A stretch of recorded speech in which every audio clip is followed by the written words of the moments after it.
1930 லண்டன்ல வட்டமேஜை மாநாடு நடக்குது. அந்த வட்டமேஜை மாநாட்டுக்கு மகாத்மா காந்தி போறார்.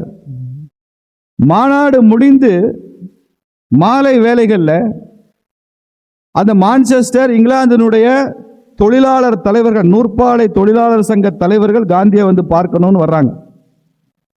அவங்க வந்து பார்க்கும்போது காந்திகிட்ட சொல்றாங்க, இங்கிலாந்துல இருந்து தான் இந்தியாவுக்கு நாங்கள் துணி அனுப்பி கொண்டிருந்தோம். நீங்க இந்திய மக்களை கடந்த 10-15 வருஷமா மூளைச்சலவை செய்து ஏதோ ராட்டைன்னு ஒன்று வச்சிருக்கீங்களா, நீயே நூல் நூற்றுக்கன்னு சொல்றீங்களா, உனக்கான ஆடையை நீயே தயார் செய்து கொள்னு சொல்றீங்களா, அந்நிய துணிகளை போடாதேன்னு சொல்றீங்களா, இதெல்லாம் சுதேசின்னு ஒரு வார்த்தை சொல்றீங்களா? அதனால நீங்க பாருங்க, இது சாதாரண விஷயம் இல்லை. சர்க்காவை சுழற்றி சுழற்றி ஒரு சர்க்காரையே சுழற்றி அடித்தது சுதேசி இயக்கம். அதனால என்னாச்சு, மான்செஸ்டர்ல லங்காஷயர்ல லே ஆஃப், தொழிலாளர்களுக்கு வேலை இல்லை. எங்க பொழப்புல எங்க வயிற்றுல மண் அடிச்சிட்டீங்க. ஆயிரக்கணக்கான தொழிலாளர்களுக்கு வேலை வாய்ப்பு இல்லாமல் போனதற்கு சுதேசி தான் காரணம், மகாத்மா காந்தி தான் காரணம்னு குற்றம் சொல்லத்தான் நாங்கள் வந்தோம், உங்களை குற்றம் சாட்டுகிறோம்னு காந்தியை வந்து பார்த்துருக்கான். அதுக்கு காந்தி சொன்ன டயலாக் தான் ரொம்ப டாப்பு. காந்தி என்னைக்குமே நோன் ஃபார் பஞ்ச் டயலாக். பல பேர் காந்தி ஏதோ வயசான கிளம், அதுக்கு ரொம்ப பெருசாக தெரியாது நினச்சிக்கிறேன். காந்தி சொன்ன மாதிரி பஞ்ச் டயலாக் நிறைய பேர் சொன்னதில்லை. அவர் சொன்னார், இந்தியாவிற்கான இந்திய மக்களுக்கான ஆடை தயாரித்து தருகிற பொறுப்பை இங்கிலாந்து ஏற்றுக்கொள்ள வேண்டாம். உங்கள் மக்களுக்கான ஆடைகளை நீங்கள் உற்பத்தி செய்யுங்கள் போதும், எங்களுக்கான ஆடைகளை நாங்கள் தயார் செய்து கொள்கிறோம். எங்க பேர்டன், எங்கள் சுமையை நீங்கள் ஏன் சுமக்கிறீர்கள் அப்படின்னு சொன்னார். எங்களுக்கான சுமையை நீ ஏன் சுமக்கிற, நாங்க பார்த்துட்டோம். அப்போ அந்த அளவிற்கு சுதேசி என்பது மக்கள்கிட்ட பெரிய விழிப்புணர்வு எண்ணத்துல மாத்திரமல்ல, செயலிலும் இருந்ததுனால்தான் மான்செஸ்டர்ல அவ்வளவு பேருக்கு வேலை இழப்பு ஏற்பட்டது. ஒரு பெரிய மக்கள் இயக்கமாக இருந்தது. 1915 மகாத்மா காந்தி தென்னாப்பிரிக்காவிலிருந்து இந்தியாவுக்கு வருகிறார். வந்த உடனே ஆரம்ப காலங்கள் அவர் பேசினது எல்லாமே சுதேசி தான். அடுத்த ஓரிரு ஆண்டுகளில் காசியில, வாரணாசியில அவரை கிறிஸ்தவ மிஷனரிகள் சங்கத்தில் கூப்பிடுறாங்க, பேசுறதுக்கு வாங்க. Gandhi was invited. Indian missionaries association, அது முழுக்க முழுக்க கிறிஸ்தவ பாதிரியார்கள் உள்ள ஒரு பெரிய அவை. அங்கே காந்தியை பேச கூப்பிடுறாங்க. காந்தி அங்கே போய் பேசிய அந்த சொற்பொழிவு முழுக்க முழுக்க சுதேசி பற்றியது. சுதேசி பற்றியது. இருக்கிற மக்கள் கிறிஸ்தவர்கள் என்பதனால எல்லாருமே அங்கே பாதிரியார்களும் கிறிஸ்தவ பின்புலம் இருப்பதனாலும் மகாத்மா காந்தி பைபிள்ல இருந்தே ஒரு மேற்கோள் காட்டி பேச ஆரம்பிக்கிறார். நாங்கள் சொல்கிற சுதேசி என்பதை நீங்கள் பைபிள் மூலமாக புரிந்து கொள்ள முடியும் வேண்டும் என்றால் நான் ஒரு வார்த்தை சொல்லுவேன். பைபிள்ல வருது, லவ் தை நெய்பர், உன் அயலவனை, பக்கத்தில் இருக்கிறவனை நேசி, உன் பக்கத்தில் இருப்பவனை நேசி, லவ் தை நெய்பர்னு வருது. கிட்டத்தட்ட அதாங்க சுதேசி. இதை சொன்னா உங்களுக்கு புரியும்ன்றதுக்காக நான் இதை சொல்றேன் என்று சொல்கிறார். பக்கத்தில் இருக்கிறவனை நேசி. நம்ம நாட்டுக்கான விஷயங்களை, நமது நாட்டு மக்களை, நமது நாட்டினுடைய உற்பத்தியை, இந்த நாட்டினுடைய பெருமையை நேசிப்பதும், அதையே சுவாசிப்பதும், அதையே உயர்த்தி பிடிப்பதும் தான் சுதேசி. இந்த கருத்து 100 ஆண்டுகளாக பாரத தேசம் முழுக்க வலிமை பெற்றிருப்பதற்கு காரணம் ஐயா வ.உ.சி. அவர்கள் போட்ட அந்த வித்து தான். அதுக்கப்புறம் அதெல்லாம் நாம் எல்லாம் வளர்த்து சென்ற காரணம் தான். அதுதான் காரணம், அதான் சுதேசி. அப்போ காந்தி அந்த கூட்டத்தில் கிறிஸ்தவர்களுக்கு புரியும்படி பேசுகிறார். சுதேசியில 4 வகை இருக்கு காந்தி சொல்றார். நீங்க அதை முழுமையாக புரிந்து கொள்ளணும். அவர் சொல்கிறார், அரசியலில் சுதேசி இருக்கிறது, சுதேசி சிந்தனை இருக்கிறது. நீங்க இங்கிலாந்து நாட்டில் ஒரு பாராளுமன்றத்தை உருவாக்கி வெஸ்ட்மின்ஸ்டர் சிஸ்டம்னு சொல்லுவான், மேற்கத்திய பாராளுமன்ற ஜனநாயகம்னு பேர். இப்போ அதான் வச்சிருக்கோம். காந்தி சொல்றது சுதந்திரத்துக்கு முன்னால 30 வருஷத்துக்கு முன்னால சொல்றார்.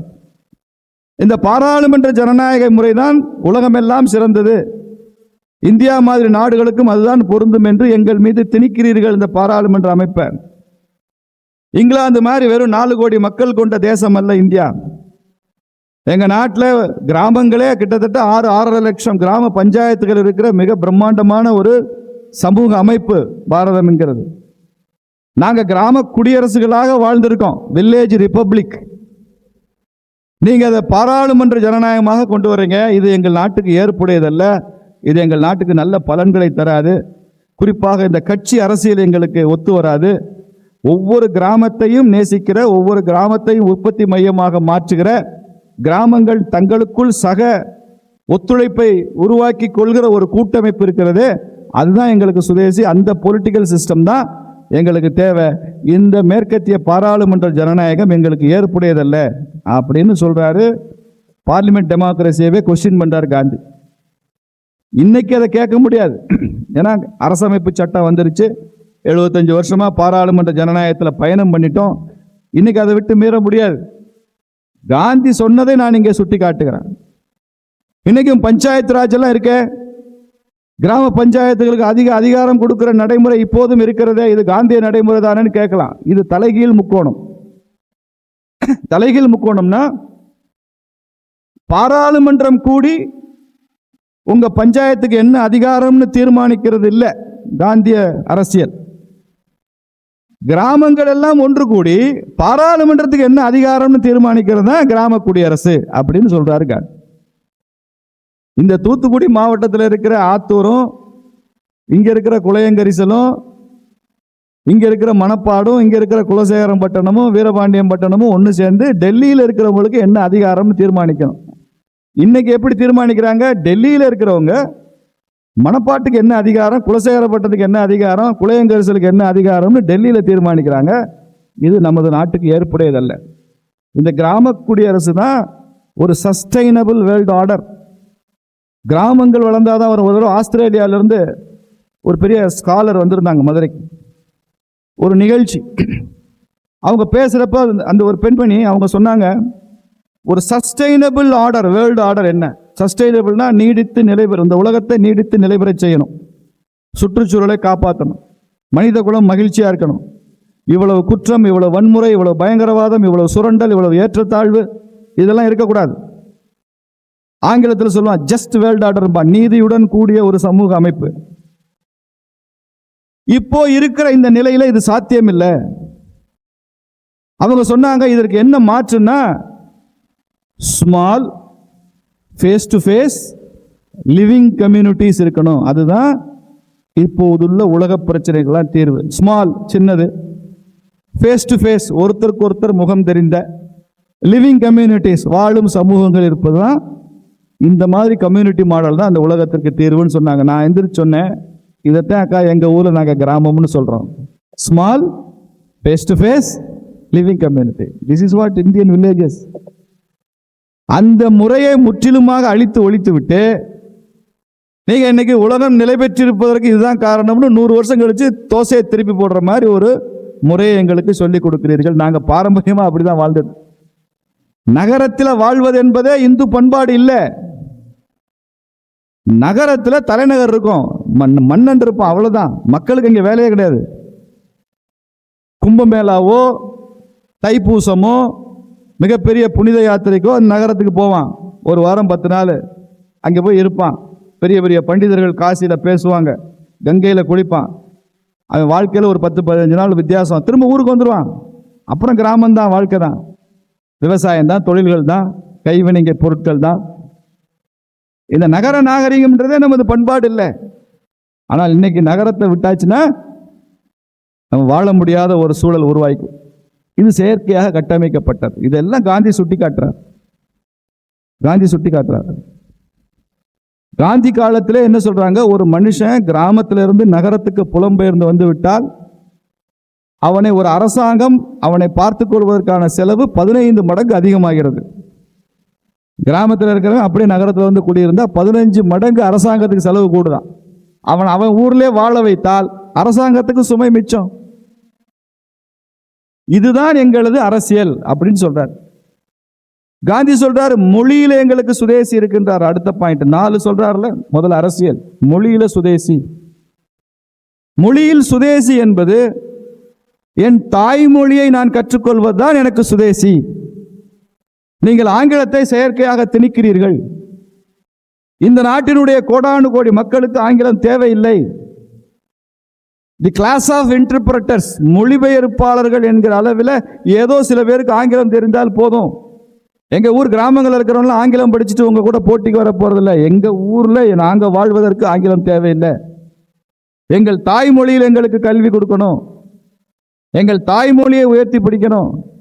இந்த நாட்டினுடைய மொழிகளை அதை வளர்த்தெடுப்பதும் அதனுடைய பெருமையை மீட்டெடுப்பதும் தான் எங்களுக்கான சுதேசின்னு சொல்றார். தாய்மொழி, தாய்மொழிக்கான முக்கியத்துவம். சுவபாஷா அப்படின்னு சொல்லுவாங்க சமஸ்கிருதத்தை, சொந்த மொழி. இதை வளர்க்கணும். அதனாலதான் காந்தி எப்பயுமே அவர் எழுதின எந்த புத்தகம், சத்திய சோதனை எழுதினா முதல்ல குஜராத்தில தான் எழுதுவார். ஹிந்து ஸ்வராஜ் புத்தகம் எழுதுனா முதல்ல குஜராத்தில தான் எழுதுவார். அதுக்கப்புறம் அது ஹிந்திக்கு மாறும், அப்புறம் ஆங்கிலத்துக்கு மாறும், அப்புறம் அது தமிழுக்கு வரும். அவருடைய முதல் எழுத்து அவருடைய தாய்மொழி தான் அவர் எழுதுவார். ஐயா நரேந்திர மோடி அவர்கள் அப்படிதான். முதல்ல அவருக்கு வாய்ப்பு கிடைத்தால் குஜராத்தி முதல்ல பேசுவார். குஜராத்தில் போய் ஹிந்தியில பேசுறது இல்லை. அப்படி தனது தாய்மொழி, அதில் மேல பற்று, அதை வளர்த்தெடுப்பது. ஏன்னா தாய்மொழி என்பதுதான் சுதேசியே. சுதேசியும் தாய்மொழியும் ஒரே கருத்து, ஒரே ஸ்பிரிட், ஒரே உணர்வு. தாய்மொழியை எடுத்து விட்டு ஒரு அந்நிய மொழி எனக்கு அந்த சுதேசி உணர்வை உருவாக்க முடியாது. அந்நிய மொழியில எனக்கு அந்த உணர்வு வராது. அதனால தாய்மொழி கல்விதான் சுதேசி என்பதையும் இந்த கிறிஸ்தவ அறிஞர்கள் இருக்கிற இந்த சபையில நான் சொல்கிறேன். இதெல்லாம் 100 வருஷத்துக்கு முன்னால சொல்றது சுலபம் இல்லை, இன்னைக்கு சொல்லலாம். பொருளாதாரத்தில் சுதேசி, இதுதான் நம்ம இப்ப பேசிட்டு இருக்கோம். பொருளாதாரத்தில் சுதேசி இன்னைக்கு கான்டெக்ட்ல காந்தி அப்படிதான் சொல்றாரு. என் பக்கத்தில் இருப்பவனுடைய உற்பத்தியை நான் நுகரணும், அதான் சுதேசின்னு சொல்றாரு. என் பக்கத்தில் இருக்கிறவன் நுகரணும். ஒரு கிராமத்துக்குள்ளேயே அந்த நுகர்வு நடக்கணும். அந்த பொருட்கள் அங்கே கிடைக்கல, இந்த ஊர்ல வெள்ளம் இல்லை, பக்கத்து ஊர்ல தான் வெள்ளம் கிடைக்குது, இல்லாத பொருளை பக்கத்துல இருந்து வாங்கிக்கலாம். இந்த ஊர்ல பருத்தி இல்லை, ஒரு 10 மைல் போனா தான் பருத்தி கிடைக்குது, வாங்கிக்கலாம். நீ உற்பத்தி செஞ்சு அவனுக்கு கொடு, அவன் உற்பத்தி செஞ்சு உனக்கு கொடுப்பான். இதுதான் நமக்குள்ள ஒரு பொருளாதார முறையை நாம் உருவாக்கி கொள்ள வேண்டியதுதான். பணம் கூட தேவைப்படாது. நீங்க இன்னைக்கு கூட அருணாச்சல பிரதேசம் போனீங்கன்னா, ஈவன் டுடே நீங்க தமிழ்நாடு தான் ஜிடிபியில் முன்னால நிக்குது, இந்திய மாநிலங்களே தமிழ்நாடு தான் வளர்ந்து நிக்குது அப்பெல்லாம் பேசுறாங்கல்ல. அது காரணம் என்னன்னு சொல்றீங்க? எல்லாமே மானிட்டரி எக்கனாமிக்ஸா மாத்திட்டோம். ஓட்டு போடுறது கூட காசு கொடுக்குற இடத்துக்கு வந்துட்டோம். நீங்க ஓட்டு போடுறதுக்கு லஞ்சம் கொடுத்துட்டு அதுக்கு ரசீது கொடுன்னு சொன்னா, அந்த ரசீதெல்லாம் சேர்த்தீங்கன்னா இந்தியாவிலே தமிழ்நாடு ஜிடிபி தான் நம்பர் 1 ஜிடிபி.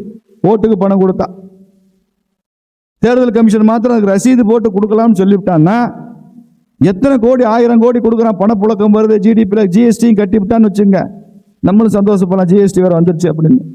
ஜிடிபியில் தமிழ்நாடு தான் ஃபர்ஸ்ட். இந்தியாவிலே ஜிடிபி கான்ட்ரிபியூட்டர் நம்பர் 1 யாருன்னா திமுக தான். அவங்க தான் இந்தியாவிலே ஜிடிபி கான்ட்ரிபியூட்டராக வருவாங்க ரசீது போட்டா. பணப்புழக்கம் இருக்கிற சமூக அமைப்பில் தான் ஜிடிபி வளர்ச்சியை பார்க்க முடியும். இப்ப நீங்க அருணாச்சல பிரதேசத்துல இருந்து ஒருத்தர் வந்தார். அவர் சொல்கிறார், அங்கே விவசாயத்தில் அறுவடை நடக்கும். அறுவடைக்கு கூலியே இல்லை. எத்தனை ஏக்கர் அறுவடை பண்ணாலும் கூலி இல்லை. அறுவடைக்கு கூலி இல்லாமல் எப்படிங்க நடக்குது? சித்ராங்கன் வயலில் நீங்கள் அறுவடை, நானும் அர்ஜுன் சம்பத்தும் அவர் வீட்டுக்கு வயலுக்கு வேலைக்கு போய்ட்டோம், அவ்வளோதான். கூலியெல்லாம் கிடையாது. சித்ராங்கன் கூலியெல்லாம் தர மாட்டார், அவர் அறுவடை பண்ணிடுவார், அவ்வளோதான். அப்புறம் மறுநாள் எங்கள் வயலில் அறுவடைக்கு அவர் அறுவாள் தூக்கிட்டு வந்துடுவார், அவ்வளோதான். புரியுதா? லேபருக்கு பணம் கொடுத்தா தானே ஜிடிபி கணக்கில் வரும். அந்த ஊரில் திடீர்னு தீ பிடிச்சிரும், குடிசைகள்லாம் எரிஞ்சிடும். அந்த பகுதியில் வடகிழக்கு மாகாணங்கள்லாம் மூங்கில்ல தான் வீடு கட்டுவாங்க. அதனால தீ விபத்தெல்லாம் ரொம்ப சாதாரணமாக நடக்கும். தீ விபத்து இன்சூரன்ஸ்லாம் கிடையாது. இன்சூரன்ஸ் இருந்தால் தானே ஜிடிபியில் காமிக்கும். அப்போ என்ன பண்ணுவாங்க, அந்த ஊரே சேர்ந்து 2 நாளில் அவனுக்கு வீடு கட்டி கொடுத்துருவாங்க. நெருப்பில் எரிஞ்சு போச்சு வீடு கொடுத்துருவாங்க. சில சமயங்களில் அவர் சொன்னார் என்னிடம், சில சமயங்களில் ஒரு கிராமமே தீ பிடிச்சிருமா, 100 வீடு 200 வீடு எரிஞ்சிடும், சாம்பலாயிடும். ஏன்னா எல்லாமே மூங்கில்ங்கிறதுனால உடனே தீ பிடிக்கும், எரிஞ்சிடும். அப்போ ஊரே எரிஞ்சுட்டு என்னங்க பண்றது? கவலைப்பட வேண்டாம். பக்கத்து ஊர்ல இருந்தெல்லாம் மறுநாளே ஆள் வந்துடுவான். 2 நாளில் அத்தனை வீட்டையும் கட்டி கொடுத்துருவான். மறுபடியும் இருக்கலாம். No insurance, no claim, no damage, no GDP. கல்யாணம் பண்றான், பொண்ணு மாப்பிள்ளைக்கு அந்த ஊர் ஒரு வீடு கட்டி கொடுத்துரும். கல்யாணம் பண்ணதுக்கப்புறம் அவங்க அப்பா அம்மாவோட இருக்க முடியாதவன் தனியாக தான் இருக்கணும். ஊர்ல இருந்து கட்டி வீடு கட்டி கொடுத்து நீ அந்த வீட்டில் இருந்துக்கோ பொண்டாட்டியோட விட்டுருவாங்க. இதுதான் சுதேசி பொருளாதாரம்னு மகாத்மா காந்தி சொல்றாரு. இன்றைக்கும் அது வடகிழக்கு மாகாணங்களில் வாழும் பொருளாதாரமாக இன்றைக்கும் கூட இருக்கிறது. அப்ப நீங்க அருணாச்சல பிரதேசத்தோட ஜிடிபி எடுத்துக்கிட்டு தமிழ்நாடோட ஒப்பிட்டு தமிழ்நாட்டு நிதியமைச்சர் சட்டமன்றத்தில் நாங்கள் தான் அப்படி பண்ணுறோம், நீங்கள் தான் அப்படி பண்ணுறோம்னு பேசினா எங்கள் ஜிடிபி தான் கூடன்னா அர்த்தமே இல்லை. ஜிடிபியில் விட நீ கூட இருக்கலாம். வாழ்க்கையில், வாழ்க்கை தரத்தில், மனிதர்களின் குணங்களில் மது இல்லாத மாநிலமாக இருக்கிறதுல இன்னைக்கு எத்தனையோ மாநிலங்கள் தமிழகத்தை விட முன்னணியில் இருக்கிறது. எத்தனையோ மாநிலங்கள் இருக்கு. வடகிழக்கு மாகாணங்களில் ரேப் கேஸே கிடையாது. போலீஸ் ஸ்டேஷனில் பாலியல் குற்றச்சாட்டு இல்லை, பாலியல் வழக்குகளே கிடையாது. வடகிழக்கு மாகாணங்களில் கிடையாது. விதிவிலக்கா 1-2. மலைவாழ் மக்கள் மத்தியில் பெண்களுக்கு எதிரான பாலியல் வன்முறை இல்லை. தமிழ்நாட்டில் சொல்ல முடியுமா? ஐயா ஸ்டாலின் எங்கள் மாநிலத்தில் பெண்களுக்கு எதிரான பாலியல் வன்முறை இல்லைன்னு சொல்ல முடியுமா அவரால்? ரெக்கார்டு இருக்கு, நேஷனல் கிரைம் பீரோ இருக்கு, NCB கொட்டி கிடக்கு. எத்தனை பாலியல் வன்முறை இருக்கு, எவ்வளவு பலாத்காரம் இருக்கு, பெண்களுக்கு எதிரான வன்முறை மாத்திரம் எத்தனை மடங்கு அதிகமாக இருக்குன்னு NCB ரிப்போர்ட் இருக்கு. அப்போ பொருளாதாரம் என்பது நம்ம நாட்டுக்குள்ள சுத்தணும். நாம வாங்குற ஒரு பொருள் சுதேசியை எப்படி நிர்ணயம் செய்வது? ரொம்ப சுருக்கம். நீங்க ஒரு பொருள் வாங்குறீங்க, அந்த பொருள்ல நீங்க வாங்குறவருக்கு, அந்த நிறுவனத்துக்கு ஒரு 2 ரூபாய் லாபம் இருக்குன்னு வச்சுங்க. அந்த 2 ரூபாய் எங்கே போகுது, லாபம் எங்கே போகுதுன்னு பார்க்கணும். அந்த லாபம் நம்ம நாட்டுக்குள்ளேயே தான் இருக்குன்னா அது சுதேசி. அந்த லாபம் நம்ம இந்திய எல்லையை விட்டு வெளியில போகும்னா அது வெளிநாட்டு பொருள், சுதேசி இல்லை. நம்ம பணம் நம்ம ஊர்ல சுத்தணுங்கிறதாங்க சுதேசியினுடைய தாத்பரியம். அவ்வளவுதாங்க. நம்ம பொருள், நம்ம பணம் நம்ம ஊருக்குள்ள சுத்தணும். நம்ம ஊரை விட்டு அது வெளியில போனா நாம் வறுமைப்படுவோம். வெளியில இருந்து நமக்கு பணம் வந்தா நாம இன்னும் பெருமைப்படுவோம். அப்போ ஒரு நல்ல சுதேசி சிந்தனையாளன் நம்ம பணம் வெளியில போகாம இருக்கணும். அவ்வளவுதானே. நீங்க அண்ணாச்சி கடையில போய் ஒரு சோப்பு வாங்கினீங்கன்னா, அண்ணாச்சிக்கு நீங்க சோப்பு வாங்குறதுனால ஒரு 2 ரூபாய் லாபம் இருந்தா அந்த பணம், அண்ணாச்சி பணம் இந்தியாவுக்குள்ள சுத்தும். அவர் சேல்ஸ் டாக்ஸ் கட்டுவாரு, GST கட்டுவாரு, இன்கம் டாக்ஸ் கட்டுவாரு, மிச்ச பணத்தை பேங்க்ல FD போடுவாரு, சுத்தும், இந்தியாவில் சுத்தும். நீங்க அதே சோப்பை அமேசான்ல ஆர்டர் போட்டு வாங்கினீங்கன்னா அதுலயும் அவனுக்கு 2 ரூபாய் தான் லாபம் கிடைக்கும். ஆனா அந்த 2 ரூபாய் அமெரிக்காவுக்கு போகும். பொருள் ஒண்ணுதான், நுகர்வு ஒண்ணுதான், விலை ஒண்ணுதான். ஆனால் அந்த லாபம் யாருக்கு போகிறதுன்னு பார்க்கணும். லாபம் இந்திய பணம் இந்தியாவிற்குள் இருந்து இந்தியர்களிடம் மாத்திரமே இருந்தால் அது சுதேசியம். அந்த பணம் நம்ம தேசத்தை விட்டு வெளியில போகும்னா அது விதேசி, வேண்டாதது, அழிவு பொருளாதாரம் என்பதை புரிந்து கொள்ளும். இதான் சுருக்கம். கால்கேட் பேஸ்ட் வாங்க, சுதேசியா விதேசியா கண்டுபிடிச்சிடலாம். இந்துஸ்தான் லீவர், இந்துஸ்தான் லீவர்னு இந்தியாவில் பேர் வச்சிருக்கான். அதே மல்டிநேஷனல் கம்பெனிக்கு பாகிஸ்தான்ல என்ன பேர் தெரியுமா? பாகிஸ்தான் லீவர். சிலோன் லீவர், நம்ம ஊர்ல இந்துஸ்தான் லீவர். ஏமாத்திரம். நீங்க ஹமாம்னு ஒரு சோப்பு, நீங்க என்னைக்காவது பார்த்துருக்கீங்களா? ஹமாம்ல அதுல சோப்புன்ற வார்த்தை இருக்கா? SOAPன்னு தானே சோப்பு. ஹமாம்ல சோப்புன்ற வார்த்தை இருக்கா? இருக்காது. ஏன்னா அது சோப்பு இல்லை. டோட்டல் சேச்சுரேட்டட் ஃபேட், TSFன்னு சொல்லுவான், 74% இருக்கணும். அந்த தர நிர்ணயத்தில் அது உற்பத்தி ஆகவில்லை, அதனால அது சோப்பு இல்லை. நீங்க விளம்பரத்தில் பாருங்க, ஒரு குழந்தை வந்து அம்மா என் உடம்பெல்லாம் அழுக்காச்சு, அம்மா சொல்லுவாங்க கவலைப்படாத ஹமாம் இருக்கே அப்படின்னு தான் சொல்லுவாளே தவிர ஹமாம் சோப்பு இருக்கேன்னு சொல்ல மாட்டா. சொன்னா அது தப்பு. உற்பத்தியாளனே சோப்பு என்று சொல்ல முன்வராத ஒரு பொருளை நீங்களும் நானும் சோப்பு என்று நினைத்து வாங்கிக்கிட்டு இருக்கோம்ல. இதுதான் இந்தியன்ஸ், இதுதான் இந்தியன்ஸ், டிபிக்கல் இந்தியன்ஸ். இந்த புத்தி. டைட்டான் ஒரு வாட்ச் நிறுவனம், டாடா நிறுவனம், அது ஒரு 30 வருஷத்துக்கு முன்னால டைட்டான் வந்தது. விலை உயர்ந்த கை கடிகாரங்களை சுவிட்சர்லாந்து செய்தது. விலை மலிவான கை கடிகாரங்களை ஜப்பான் உற்பத்தி செய்து கொண்டிருந்தாங்க. இப்படி ரொம்ப விலை உயர்ந்தது ரொம்ப மலிவானதுக்கு நடுவில் ஒரு நடுத்தரமான விலையில கை கடிகாரங்கள் தேவை, அதுக்கு பெரிய சந்தை இருக்குன்னு டாடா நிறுவனம் ஆய்ந்து அவங்க இந்தியாவில் தான் டைட்டான்னு ஒரு வாட்ச் கம்பெனி உருவாக்குனாங்க, வாட்சை உருவாக்குனாங்க, கை கடிகாரம். அவங்களுடைய இயக்குநர்கள் கூட்டம் நடந்தது, போர்டு மீட்டிங். அவங்க உட்காந்து பேசுறப்போ டைட்டான் நிறுவனத்துக்கு ஒரு டைரக்டர் சொன்னார், நாம தயார் பண்ணியிருக்கிறோம் இது உலகத்தரமான கை கடிகாரம், அதனால பெருமையா நம்ம என்ன போடணும் கீழே, மேட் இன் இந்தியா. அப்படி போடணும் அப்படின்னு சொன்னார். அத்தனை இயக்குநர்களும் எதிர்ப்பு, அது போடக்கூடாது, நம்ம இவ்வளவு தரமான பொருளை உற்பத்தி செஞ்சு உலக சந்தைக்கு அனுப்பிச்சிட்டு ஒரு தரமற்ற தேசத்தின் பெயரை போட்டால் நமக்கு வியாபாரம் பாதிக்கும், பிராண்டு பாதிக்கும். நம்ம டைட்டானுக்கு தான் பிராண்ட் இருக்கே தவிர இந்தியான்றது பிராண்ட் வேல்யூ இல்லை. இதை மேட் இன் இந்தியான்னு போட்டால் இதனுடைய மதிப்பீட்டை நாம் குறைக்கிறோம்னு அர்த்தம். இன்னும் சில இயக்குநர்கள் நோ, தேசபக்தியோட என் தேசத்தோட பேர் இருக்கணும், மேட் இன் சைனான்னு போடுறான், மேட் இன் ஜப்பான்னு போடுறான், மேட் இன் யூஎஸ்ஏன்னு போடுறான். நான் ஏன் என் பொருளுக்கு மேட் இன் இந்தியான்னு போடக்கூடாது? அப்போ அவங்களுக்குள்ள ஒரு சமரச ஒப்பந்தம் போட்டு கடைசியாக என்ன பண்ணாங்க, டைட்டான் மேட் இன் இந்தியான்னு போடலை, the best of technologies assembled in இந்தியான்னு போட்டாங்க.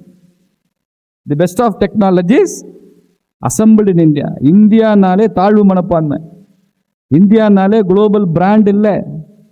ஒரு பொருளுக்கு இது இந்திய பொருள்னு சொன்னால் விற்பனை ஆகாது. உலகத்தின் எந்த விமான நிலையத்திலும் எந்த மிகப்பெரிய அந்த பெரு வணிக நிறுவனங்களையும் இந்திய பொருட்களை ஷோகேஸில் வச்சிருக்க மாட்டான். இதுதான் நம்ம நாட்டினுடைய நிலைமையாக இருந்தது. அதை புரட்டி போட்டு இன்னைக்கு இந்தியாவுக்கு மரியாதை உருவாக்கிறது ஐயா நரேந்திர மோடி. ஒரு 6 மாசத்துக்கு முன்னால் லண்டன்ல இருந்து ஒருத்தர் வந்தார். அவர் சொன்னார், anything Indian is white currency in London அப்படின்னு சொன்னார். எனிதிங் இந்தியன், இந்தியன் சொன்ன எனிதிங் இந்தியன்னால Indian music, Indian dance, Indian medicine, Indian food, Indian gold and Indian wife, anything Indian is super அப்படின்னார். இந்திய மனைவிகளுக்கு அவ்வளவு மரியாதை இருக்கான் மேற்கு நாடுகள்ல. கடைசி வரைக்கும் விசுவாசமா இருக்கா, புருஷனை விட்டுட்டு ஓடி போறதில்லை. இன்னொருத்தன் கூட ஈவேரா சொன்னதை கேட்கல நம்ம பெண்கள். ஈவேரா சொல்லுவாராம் கல்யாணத்துல வாழ்த்திட்டு, பாரு கொஞ்ச நாள் உன் புருஷன் யாரோட ஓடி போயிடுவான், எப்படி வாழ்த்துறாரு பாருங்க, நீ கொஞ்சம் கூட கவலைப்படாத, நீ யாரோட ஓடி போயிரு. இப்படி ஒரு சினிமா காட்சி கூட வந்ததுன்னு நினைக்கிறேன். அப்படி சொல்லுவாருன்னு சொல்லுவாங்க, எனக்கு தெரியல அப்படிலாம் பண்ணியிருக்க முடியுமான்னு எனக்கு தெரியல. அந்த மாதிரி எனிதிங் இந்தியன், அதுக்கு ஒரு வேல்யூ இருக்கு. இன்னைக்கு டிஜிட்டல் டிரான்சாக்ஷன் என்ன, மின்னணு பரிவர்த்தனை அப்படி வச்சுக்கோங்க. அதுல we are twice the Chinese. China மாதிரி 2 மடங்கு, அமெரிக்காவோட இல்லை. ஒரு தடவை நம்ம ஐயா ஜெய்சங்கர் சொன்னாரு, நம்ம சுதேசி தொழில்நுட்பம் எப்படி இருக்கு, டிஜிட்டல் இந்தியா எப்படி இருக்குன்னு. கொரோனா நேரம் அவர் பையன் அமெரிக்காவில் இருக்கான், ஜெய்சங்கருடைய பையன், அமைச்சர் பையன். இவர் போறாரு, விமான நிலையத்துக்கு போறதுக்கு முன்னால நீங்க தடுப்பூசி போட்டிருக்கீங்களான்னு ஒரு சான்றிதழ் காமிக்கணும். இவர் அமைச்சராக இருந்தாலும் காமிச்சு தான் போகணும். இவர் என்ன பண்றாரு, போன் எடுக்கிறாரு, செல்போன்ல இவருடைய ஆதார் அடிக்கிறாரு. அடிச்சா இவருடைய போட்டோ, ஆதார் எண்ணோட இவர் வேக்சின் போட்டுக்கிட்டாருன்ற இந்திய அரசாங்கம் கொடுத்த சான்றிதழ் இருக்கு. நம்ம போட்டோ நமக்கு வந்திருக்கும். அதை அப்படி காமிக்கிறாரு, விமான நிலையத்தில் உள்ள விட்டான். இவர் பையன் அமெரிக்கன், அங்கே இருக்கான். அடுத்து அவன் அதே மாதிரி சான்றிதழ் காமிச்சு அவன் உள்ள போகணும். ஜெய்சங்கர் சொல்றாரு, என் மகன் கூட வந்தான், நான் செல்போனை காமிச்சு உள்ள போயிட்டேன், இவன் ரொம்ப நேரமா காணோம். அவனை என்னடான்னு திரும்பி பார்த்தா ஜிப்பை திறந்து சூட்கேஸை திறந்து உள்ள இருந்து ஒரு கவர் எடுத்து அதுக்குள்ள ஒரு பார்மசிக்காரன் இவர் ஊசி போட்டுக்கிட்டாருன்னு பேப்பர் எழுதி கொடுத்துருக்கான். அதை காமிச்சிட்டு இருக்கான். எங்க இருக்கு இந்தியா, எங்க இருக்கு அமெரிக்கான்னு பாருங்க. நான் சமீபத்தில் ஒரு வீடியோ பார்த்தேன், ஆந்திராவில் வீடியோ, அது தெலுங்கு வீடியோ, ரொம்ப எளிமையான ஒரு வீடியோங்க. ஒருத்தன் பூம்பும் மாட்டுக்காரன் வர்றான். பூம்பும் மாடும் பார்த்துருக்கீங்களாக்கா, வாசலில் வந்து ஏதோ நல்ல காலம் பறக்குதும்மா, இவங்க ஏதோ ஒரு 5 ரூபா 10 ரூபா பணம் கொடுப்பாங்க. அவன் ஏதோ தெலுங்குல சொல்கிறான். அந்த அக்கா வீட்டுக்குள்ள இருந்து அந்த அக்கா வருது, ஒரு 10 ரூபா எடுத்து கையில் கொடுக்குது, இந்த வச்சுக்கான்னு. அந்த மாடு தலையாட்டு வாங்க மாட்டேன், இவனும் வாங்க முடியாதுன்றான். என்னப்பா பணம் கொடுத்தா வாங்க மாட்டேங்கிறீங்க, அந்த கொம்பை பாருங்க காண்றான். கொம்புல QR கோடு கட்டி தொங்க விட்டுறான். பூம்பும் மாட்டு கொம்புல QR கோடு. இந்த அக்காவுக்கு தெரியல எப்படி பணம் QR கோட்ல ஜிபே பண்றதுன்னு தெரியல. இது போய் மகனை கூப்பிடுது, வாடான்னு. அவன் ஏதோ படிக்கிற பையனா இருக்கான். அவன் வந்து அவன் டக்கு டக்குன்னு எடுத்து 10 ரூபா QR கோட்ல போட்டுறான். இவன் போயிடுறான். வெளியில போய் ஒருத்தர் கேட்கிறா, ஏன்டா மாட்டுக்கு ஏன்டா QR கோடு வச்சா? இல்லைங்க, ஊருக்கு 2 பேர் ரவுடி பேர் தண்ணி அடிச்சுட்டு ஊர் எல்லையில இந்த மண்டபத்தில் உட்காந்துருக்கான். நான் வீடு வீடா போனா 5-10 தர்றாங்களா, அவன் நான் எத்தனை வீடு போறேன்னு அவன் பார்த்துட்டே உட்காந்துருக்கான். இன்னைக்கு 50 வீடு போய் 500 ரூபா கிடைச்சிருக்கோம். எனக்கு பாதி கொடுன்றான். நான் இந்த ஊரை விட்டு போறதுக்குள்ள இந்த ஊர்ல நான் 1 மணி நேரம் சுத்தி வந்த காசை புடுங்கிட்டு போயிடுறாங்க பாதிக்கு மேல. ஐயா மோடி ஐயா புண்ணியம், இப்போ QR கோடு வச்சிருக்கேன், ₹1 ஒருத்தன் முடுங்க முடியாது. மோடி இருக்கிற வரைக்கும் ஒருத்தனும் முடுங்க முடியாது. பாருங்க எங்க இருக்கோம் பாருங்க. ஆனா நம்ம ஐயா சிதம்பரம் பாராளுமன்றத்தில் இந்த டிஜிட்டல் இந்தியா அறிமுகப்படுத்தும் போது இப்போ சொன்னார் 10 வருஷத்துக்கு முன்னால, டிஜிட்டல் இந்தியா கிண்டலா சொன்னார். ரோட்ல தள்ளு வண்டியில வித்துக்கிட்டு இருக்கிற குப்பனும் சுப்பனும் காய்கறி கடை வச்சிருக்கிற அம்மாவும் மோடி சொல்ற டிஜிட்டல் இந்தியாவில் இவங்க ஜிபேல QR கோடில் பணம் கொடுப்பாங்களா? பைத்தியக்காரத்தனம் பண்ணுது அரசாங்கம்னு. இன்னைக்கு காய்கறி சந்தை உழவர் சந்தை போங்க, அத்தனை பாட்டியும் QR கோடில் தான் பணம் வாங்குது. நான் மும்பையில் சித்தி விநாயகர் கோயிலுக்கு போனேன். வாசல்ல ஒரு 10-20 கடை தேங்காய் பழம் எல்லாம் வச்சிருக்கான். ஒருத்தனுமே பணத்தை கையில் தொட மாட்டேங்கிறான். ஏன் போன்ல ஜிபே இல்லை. நான் போய் சூடம் இதெல்லாம் வாங்கிட்டேன். ஏதோ 10-15 ரூபா தான் வந்தது. பணம் கொடுக்குறேன், வாங்க மாட்டேங்கிறான். என்கிட்ட பணம் நிறைய இருக்கு, 500 இருக்கு, 200 இருக்கு, டிஃபரெண்ட் டினாமினேஷன்ஸ் வச்சிருக்கேன், வாங்க மாட்டேங்கிறான். அந்த கோடு காமிக்கிறான். ஒவ்வொரு பெட்டி கடையும் 4-5 QR கோடு வச்சிருக்கான். எதுல வேணாலும் கட்டு, பட் கேஷ் நோ கேஷ்.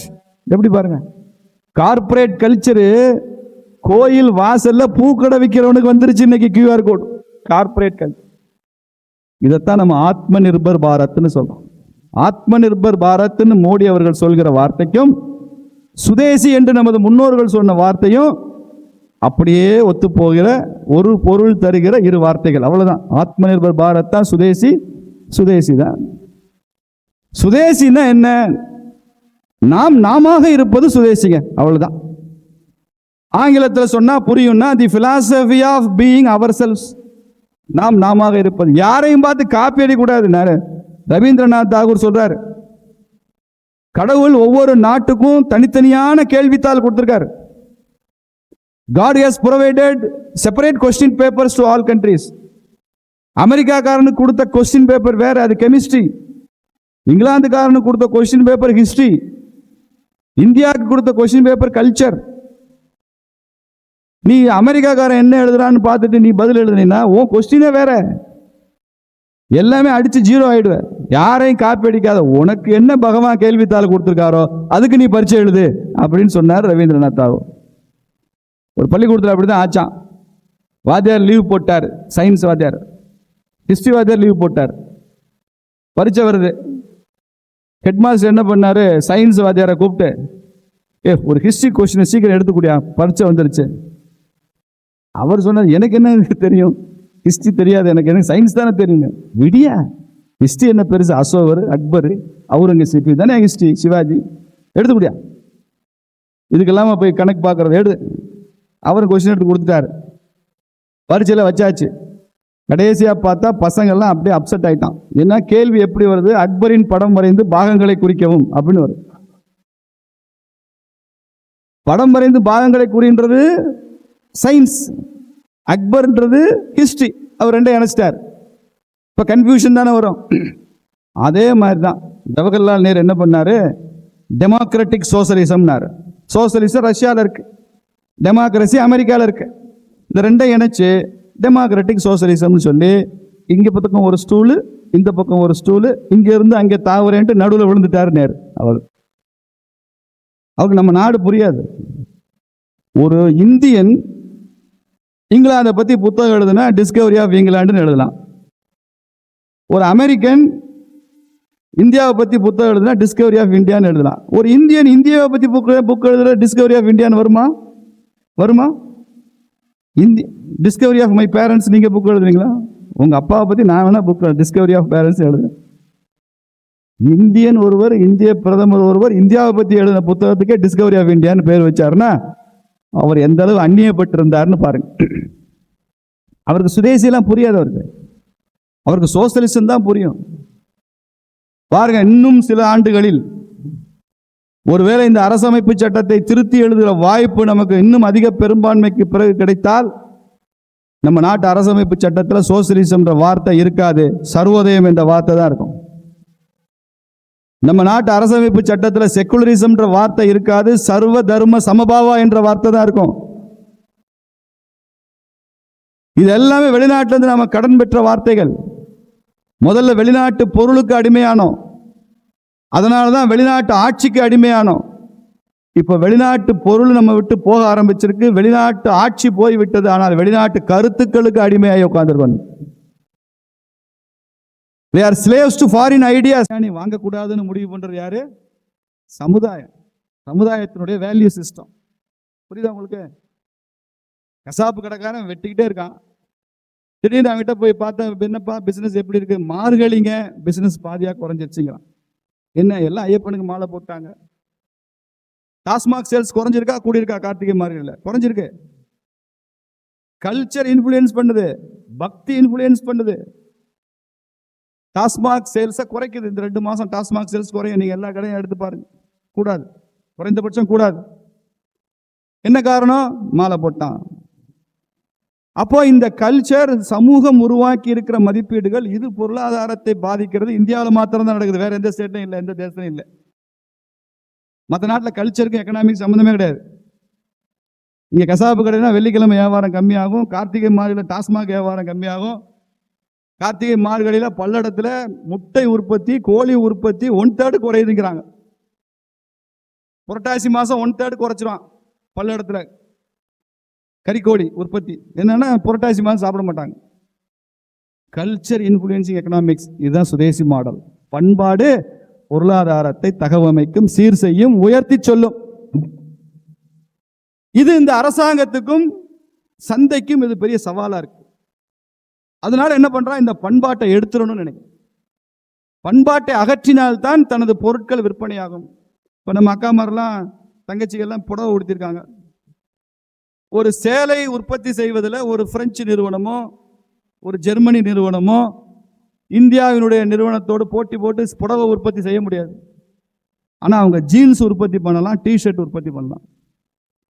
அப்போ அவன் என்ன உருவாக்குவாங்க? ஒரு கருத்து, புடவை அணிவது பிற்போக்குத்தனமானது, சேலை கட்டுறது ரொம்ப கேவலம். ஐயே என்ன இந்த 2025 இப்படி சேலை கட்டி கண்ட்ரி புரூட், நாட்டுப்புறம், இப்படி ஒரு கருத்தை உருவாக்குவோம். அப்போ நான் என்ன செய்யணும்னு சின்ன பொண்ணு கேட்கும், இந்த ஜீன்ஸ் போட்டுக்கோ, இந்த டிஷர்ட் போட்டுக்கோ, முழங்கால கீழே காற்று வரலையோ அதை கிழிச்சு விட்டுக்கோ, நீ துவைக்க வேண்டாம், சேலை கட்டினா டெய்லி துவைக்கணும், ஜீன்ஸு 1 வருஷத்துக்கு ஒரு துவைச்சா போதும்.